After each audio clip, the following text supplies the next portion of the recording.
The big daddy of Asian American hate crimes, the Vincent Chin case, 35 years later. Observations from a person who was there when the fight for justice began. And Ronald Ebens apologized for the murder to me in 2012. Is Vincent Chin's killer's apology sincere enough? That's next on Emil and Amok's Takeout.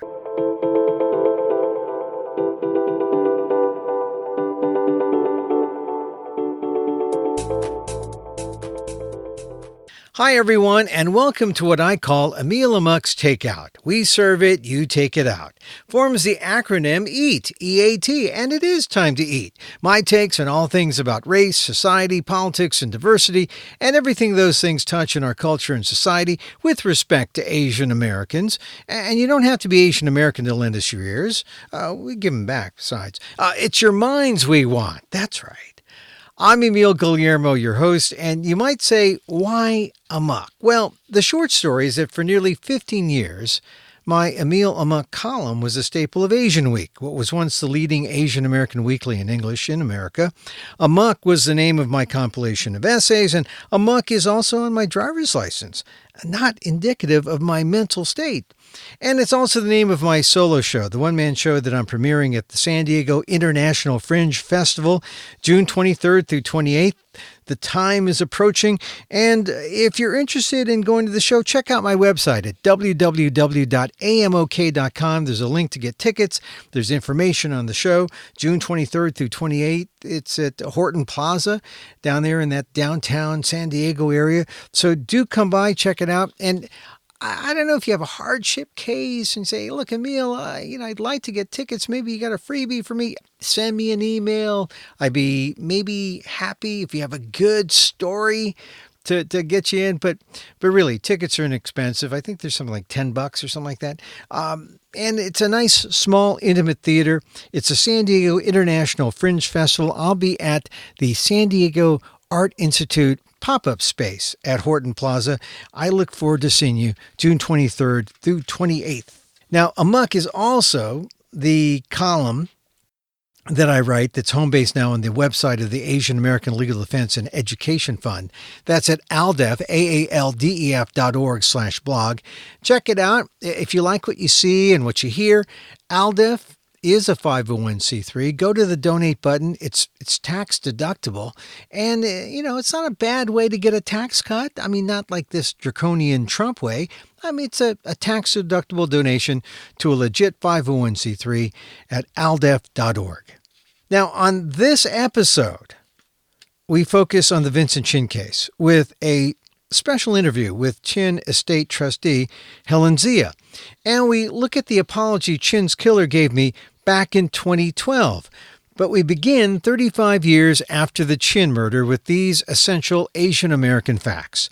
On June 19, 1982, Chinese-American Vincent Chin, 27, was with friends at his own bachelor party, was mistaken for a Japanese person by two white auto workers, Ronald Ebens and his stepson Michael Nitz, at a Detroit strip club. Now, to American auto workers, an Asian was symbolic of the global competition that their industry faced. Ebens told me Chin sucker punched him. The fight was taken outside, but then broken up. It would have ended, but Ebens and Nitz pursued Chin by car and found him at a nearby McDonald's. In the parking lot, Ebens beat Chin senselessly with a baseball bat. Chin was comatose for 4 days and pronounced dead on June 23rd. For all that, Ebens and Nitz, his accomplice, were allowed to plea bargain. They pled guilty to second-degree murder, given 3 years probation, and fined $3,720. Once again, for the murder of Vincent Chin, there was no prison time. The community was outraged, and a federal prosecution on civil rights charges was filed. Ebens was found guilty and given a 25-year sentence. But Ebens appealed to the Sixth Court, and a second federal trial was moved from Detroit to Cincinnati. And that's where Ebens was acquitted. And that's where the story's been for the last 35 years. The perps are free, and Asian Americans can still be subjected to extremely violent hate crimes, like Srinivas Kuchibhotla, an Asian American mistaken for a Muslim. This year in Olathe, Kansas, Kuchibhotla was allegedly killed by a white gunman who yelled, "Get out of my country." For the 35th year marker of Chin's death, I called the writer Helen Zia, who is also the trustee of the Chin estate, to get an update. Zia said the Chin family was awarded a $2 million judgment in civil litigation against Ebens back in the 80s and continues to monitor Ebens, now 77 and retired in Nevada. The judgment has been continued, Zia told me, though there's no running count. With interest and penalties, she said it could be in excess of $8 million. She said Ebens has, quote, not paid a dime. Zia said she's philosophical about any recovery. The guy did what he did, she told me. He's a killer. He got away with murder. But the things that need to be done on behalf of the community don't depend on him or his death. It will bring closure, but it doesn't mean hate crimes have ended. Besides being the trustee of the estate, Zia was right there in the thick of the Chin case in Detroit. A journalist with legal training, she wrote for the daily newspaper there, but refrained from writing about the case so she could be one of the founders of the American Citizens for Justice, the group formed to fight for Chin. It was just a handful of Asian American lawyers and activists. At that time, there were few Asian Americans in the law or in journalism, and there was no one with the expertise to do a federal hate crime case. 35 years later, Zia said what strikes her the most are the things people don't bring up about the case. The human stuff, like the late Lily Chin, Vincent's adoptive mom. She died feeling that if she hadn't adopted him, he'd be alive, Zia told me. It's so sad to me to think about it that way. But the human stuff also includes the human opposition to the case within the community and the backlash that existed then. We had civil rights people who said, we'll support you because Vincent was Chinese and thought to be Japanese. But if he were Japanese, we won't support because he would have deserved it, Zia said. I said, what? You kidding? The Michigan ACLU and the Michigan National Lawyers Guild strongly oppose the civil rights investigation because Asian Americans are not protected by federal civil rights law. That was something we had to argue. Fortunately, the national organizations of those legal groups prevailed and forced the state chapters to comply. Here were some of the most liberal activists, attorneys, saying Asian Americans shouldn't be included under the civil rights law. Vincent was an immigrant. We had to establish he was a citizen with the implication there might not have been a civil rights investigation if he had not been naturalized. All this stuff, these were hurdles we had to overcome with major impacts today, Zia told me. Can you imagine if the Reagan White House had followed the National Lawyers Guild Michigan chapter and the ACLU's Michigan chapter and said, why should we look expansively at civil rights? We shouldn't include immigrants and Asian Americans. And at that time, that would include Latinos too, because at that time, if you were not black or white, at that point, what do you have to do with race? Those are the things people would say to us. Zia said after 35 years, a quick telling of the Chin case rarely discusses just how difficult it was to fight for justice. But she says those are the enduring lessons of the Vincent Chin case, because it's contributed to a modern sense of social justice for every Asian American. Every immigrant, Latinos, every American, Zia said. Hate crime protection laws now also include perceived gender disability. It was the Vincent Chin case when we had to argue civil rights was more than black or white. Zia said the case was also more difficult because it was during a pre-digital, non-computer payphone age. Communication occurred slowly. But the case was also slow because Asian Americans were still a micro-community.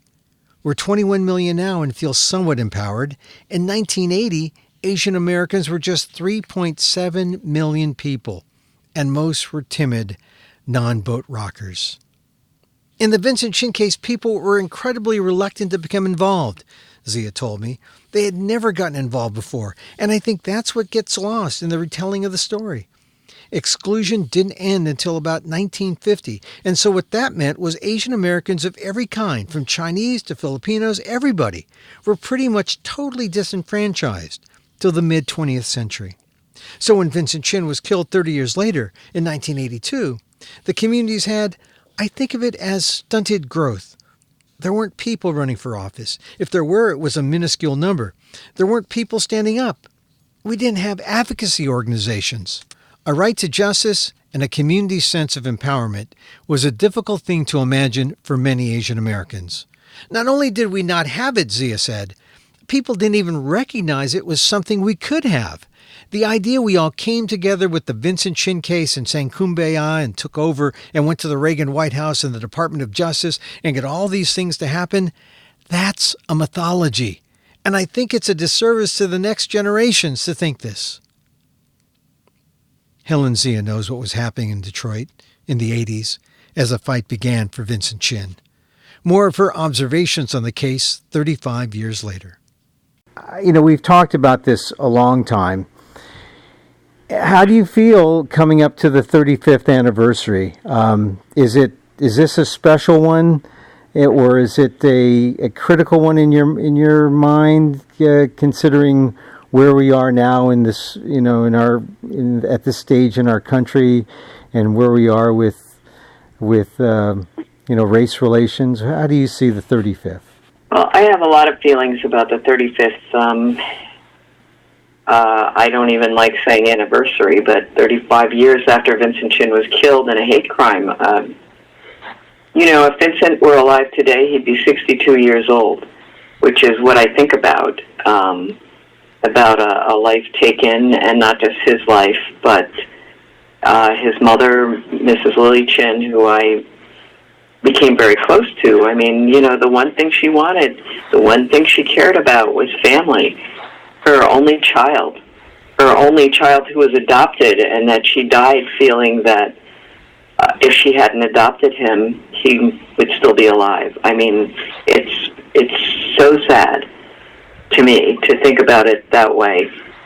But also, I think about all of the efforts that were made to get justice for Vincent Chin, and that he did not die in vain, in the sense that so many organizations were created to bring people together, Asian Americans together in a Pan-Asian way, and to have advocacy and to talk about race and civic involvement, joining together with other communities of color and people of conscience of every denomination, really, across religions. Detroit also has the largest Arab American community in the, outside of the Middle East. And when Vincent Chin was killed, we also joined together with, African American, Arab American, Jewish American groups, and many more. And so it was a time of coming together in unity to fight injustice.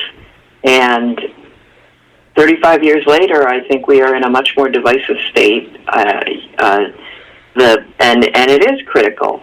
The kind of hate-mongering and division and the celebration of having white supremacists and neo-Nazis in the White House is terrifying. And that's celebrated across the world, and giving power to all who want to hold on to what white power means, or a nativist power. And it bothers me that these organizations, these active organizations, are being fueled by what's going on. They're celebrating it, and they call it populist. There's nothing populist about it. These are angry, privileged minority groups, and in the U.S., in California, they're already a minority. In 10 states in the United States, they are a minority. And what I think we're seeing today is the recognition that the U.S. is becoming much more diverse in color. People who have been on the margins in all ways, including lesbian, gay, LGBT, queer people, women, issues of gender, disability, people of color, and this drives those who wish for an America that existed 300 or 400 years ago. Those who wish for that, it drives them crazy to know that they are becoming in the minority, and America will soon put them completely in the minority. And so, yes, to your question, is this 35th anniversary in this time and this place and where the world and this country is at? Yes, it's very important, I think. hate crimes are just beyond count, actually. We don't even know, because now we have an administration that doesn't even want to count them, doesn't want to do anything about them. Not only that, foments hate and division, and so threatens people, threatens to send them back to regimes where they'll be killed. I mean, it's really, in my mind, we're not in a good place. And so we need to take the lessons from the Vincent Chin case and beyond that, Black Lives Matter, all of the civil rights movement, the women's liberation, the LGBT movement, and many of the things that were advanced under the Barack Obama administration. We need to pull those together and swing the pendulum back, and we will, because the arc of history bends toward justice if we make it bend. You know, Helen, it's been said that when the Chin case came up, that it galvanized the community, it awakened Asian Americans to activism. It really did something a generation ago. Does it have the same kind of power still to this day? Because there's new generations of people who are just discovering Vincent Chin for the first time, many of them. To your question about whether the Vincent Chin case has the power it had then, I mean, it was 35 years ago. It was a different time. The main thing is that we remember it and remember the lessons of it. Some newer generations look at the Vincent Chin case, or they look at the civil rights movement, or they look at the anti-war movements of the 1960s and think, wow, people really came together then. Why can't we duplicate that today? And there's a tendency to look at it nostalgically, to mythologize that it all came together so magically and it was a different time. It wasn't. You know, there were many casualties of all of those movements, and the Vincent Chin case did not come together easily. So there are a lot of lessons to learn that are not just about people coming together, but what it took to bring people together. And those are lessons that are timeless. Does it have the same energy as it did back then? Well, it is a different time.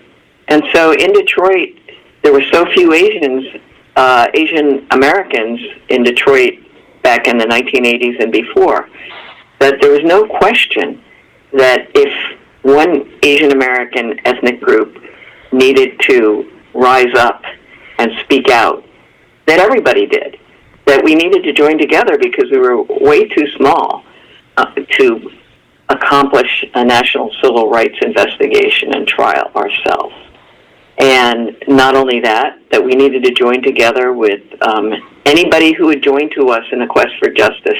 And that included, in Detroit, African Americans, Anglo-Americans who were people of conscience, who supported the notion that people should be able to live in dignity and not be killed because of how they look. And so, but that recognition even still took effort. Today there are so many, talking about the increasing numbers of people of color, of different multicultural groups, I think lends maybe newer generations to think that somebody else will take care of it. There's so many other people. There's so many other Chinese. Some other Chinese will take care of it. I don't need to stand up as a Chinese American. Now there are organizations. Back then there were no organizations, advocacy organizations for Asian Americans. And so if we wanted that, we would have to form them. Now they exist. And the larger numbers, more than 20 million Asian Americans today, I think it would be an easy illusion to have to say, well, I can stick my head in the sand and pretend nothing's going on and just enjoy myself because somebody else will take care of it. Well, one of the lessons of the Vincent Chin case is if you want to see change, you have to speak up yourself. You have to step up in some way. And that doesn't have to be dedicating your life to being an activist. All it means is you need to pay attention. And when the time comes to vote to send an email to your member of Congress, to, donate small change if you can, or more if you're that fortunate, to show up at a protest, to get involved. I mean, that is one of the lessons of the Vincent Chin case. And so we need to repeat it over and over again, and the fact that people are even remembering that 35 years ago, a 27-year-old bridegroom-to-be was killed just because he looked Japanese, has a lot of resonance today when anybody who looks Muslim, which can be really anybody, but anybody who looks Muslim can be killed just because of how they look. Or hate crimes because anybody who looks like they might be gay, a child on a playground can be attacked. Those are all things that are very much, out in the forefront today, and we really need to remember all of the lessons of the Vincent Chin case. Helen Zia, a trustee of the Chin estate and one of the original members of American Citizens for Justice, who led the fight for justice for Vincent Chin.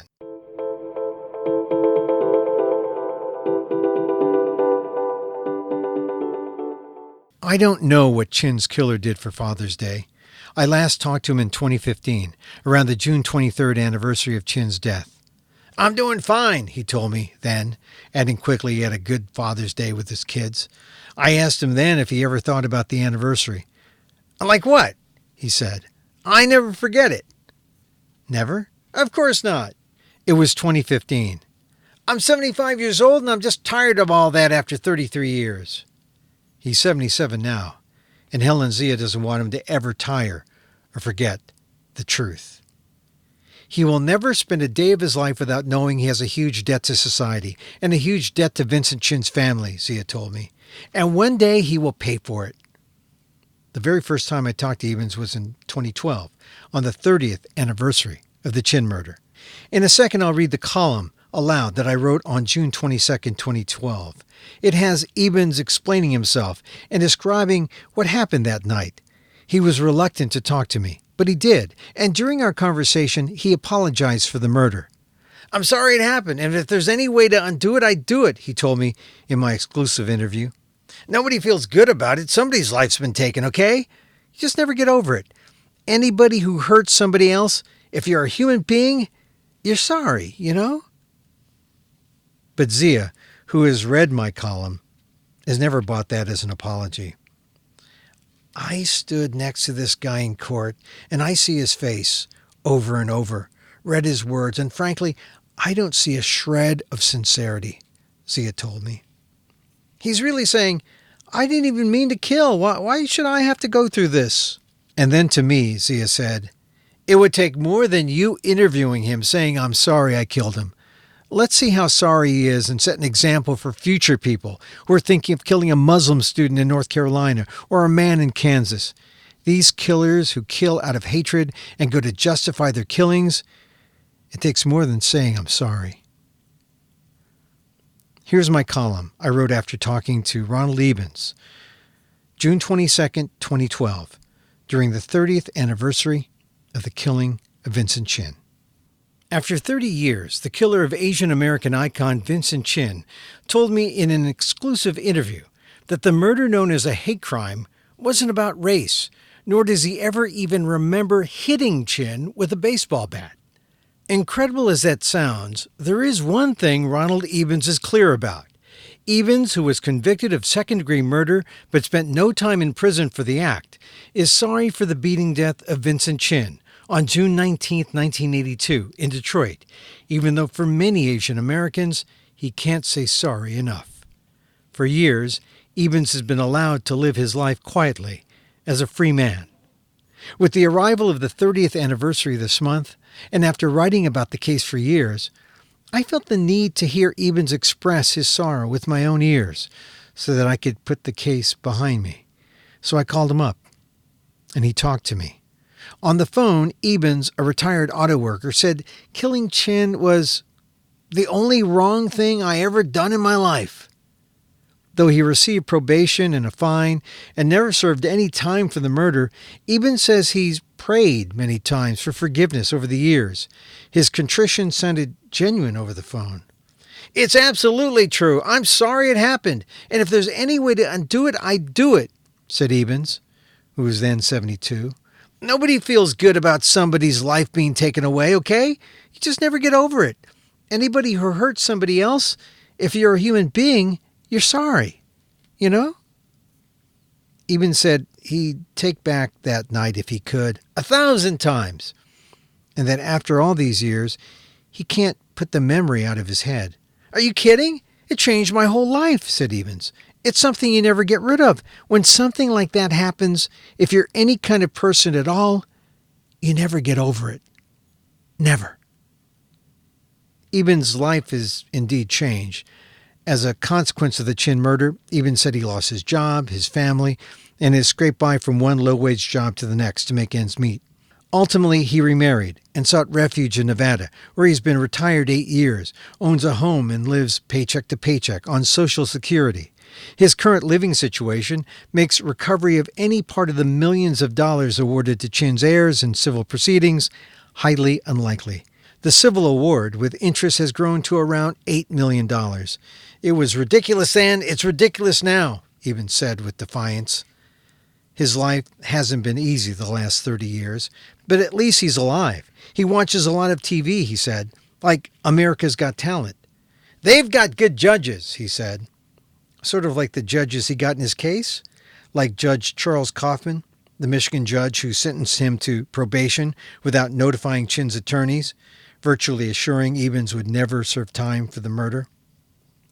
Ebens didn't want to comment on that.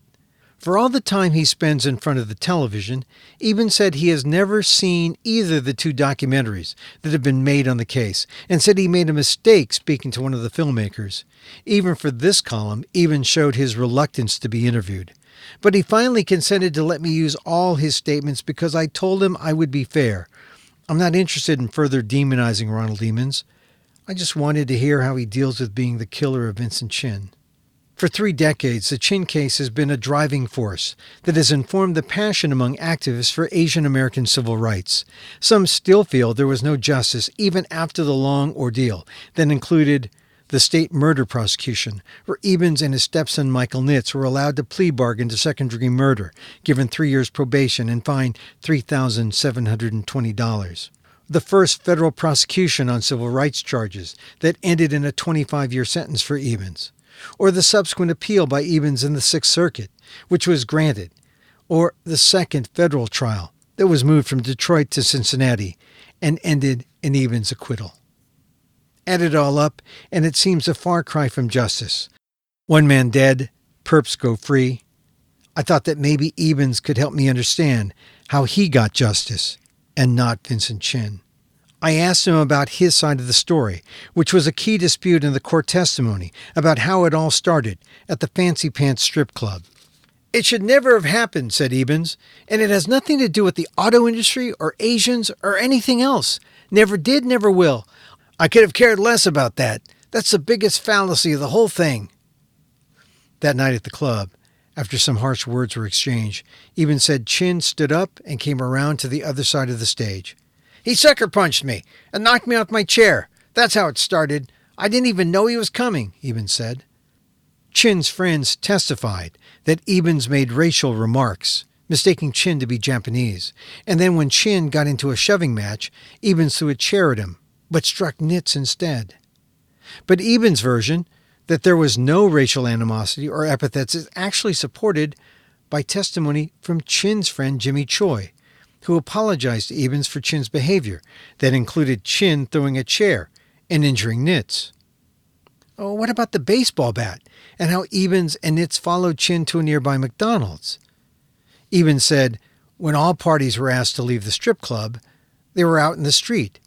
It's undisputed that Chin egged Ebens to fight on. "The first thing he said to me is, 'You want to fight some more?'" Ebens recalled. 5 against 2 is not good odds," said Ebens, who declined to fight. Then later, when Chin and his friends left, Ebens' stepson went to get a baseball bat from his car. Ironically, it was a Jackie Robinson model. Ebens said he took it away from Nitz because he didn't want anyone taking it from him and using it on them. But then Ebens said his anger got the best of him, and he drove with Nitz to find Chin, finally spotting him at the nearby McDonald's. "That's how it went down," Ebens said. "If he hadn't sucker punched me in that bar, nothing would have ever happened. They forced the issue. And from there, after the anger built up, that's when things went to hell." Ebens called it, quote, "the gospel truth." But he says he's cautious speaking now because he doesn't want to be seen as shifting the blame. "I'm as much to blame," he sadly admitted. "I should have been smart enough to just call it a day. After they started to disperse, it was time to get in the car and go home." At the McDonald's, where the blow that led to Chin's death actually occurred, Ebens' memory is more selective. To this day, he even wonders about hitting Chin with the bat. "I went over that 100, maybe 1,000 times in my mind the last 30 years. It doesn't make sense of any kind. That I would swing a bat at his head when my stepson is right behind him? That makes no sense at all." And then he quickly added, almost wistfully, "I don't know what happened." Another time in the interview, he admitted his memory may be deficient. That was really a traumatic thing," he told me about his testimony. "I hardly remember even being on the stand." He admitted that everyone had too much to drink that night, but he's not claiming innocence. "No," Ebens said, "I took my shot in court. I pleaded guilty to what I did, regardless of how it occurred or whatever. A kid died, okay? And I feel bad about it. I still do." Ebens told me he has Asian friends where he lives, though he didn't indicate if he shares his past with them. When he thinks about Chin, he said no images come to mind. "It just makes me sick to my stomach, that's all," he said. "Thinking about all the lives that were wrecked, both Chin's and his own." By the end of our conversation, Ebens still wasn't sure he wanted me to tell his story.